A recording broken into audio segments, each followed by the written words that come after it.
ಮುಂಚೂಣಿಯಲ್ಲಿ ನಿಂತಿದ್ದ ಆ ಯುವ ಯೋಧನು ಸಾಮಾನ್ಯ ಯೋಧನಲ್ಲ. ನಾನು ಸಾಮಾನ್ಯನಲ್ಲ.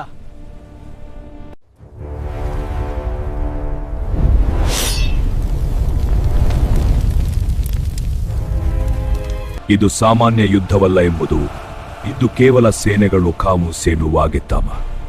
ನಿಜವಾದ ತಾಯಿ ತಂದೆ ಯಾರು ಎಂಬುದು ಯಾರಿಗೂ ಗೊತ್ತಿರಲಿಲ್ಲ. ಆದರೆ ಒಂದು ರಹಸ್ಯ ಅವನಿಗೂ ಗೊತ್ತಿರಲಿಲ್ಲ.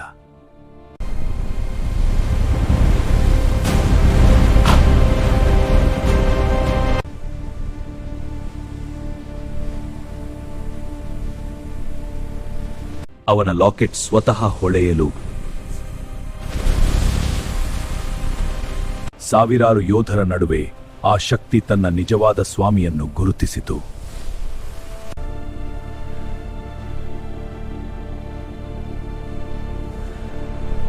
ಶಕ್ತಿಯನ್ನು ಸ್ವೀಕರಿಸಿ ಅಥವಾ ಯುದ್ಧವನ್ನು ಮಾನವರ ಕೈಯಲ್ಲೇ ಬಿಡುವುದಾ?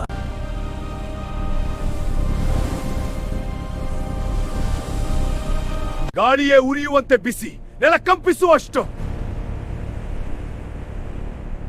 ಆದರೆ ಮುಂದಿನ ಕ್ಷಣ ಅವನ ಕಣ್ಣುಗಳಲ್ಲಿ ಶಕ್ತಿಯನ್ನು ಮುಟ್ಟಿದ.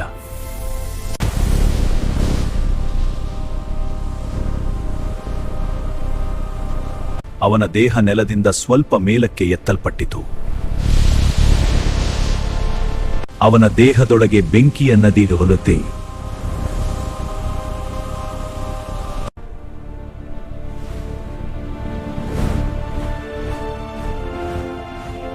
ಮುಂಚೂಣಿಯಲ್ಲಿ ನಿಂತಿದ್ದ ಆ ಯುವ ಯೋಧನು ಸಾಮಾನ್ಯ ಯೋಧನಲ್ಲ. ನಾನು ಸಾಮಾನ್ಯನಲ್ಲ.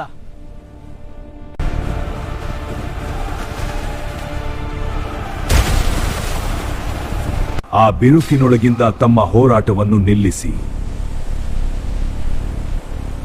ಆ ಬೆಳಕಿನೊಳಗೆ ನಿಧಾನವಾಗಿ ಒಂದು ಪ್ರಾಚೀನ ಚಿಹ್ನೆ ರೂಪುಗೊಳ್ಳತೊಡಗಿತು.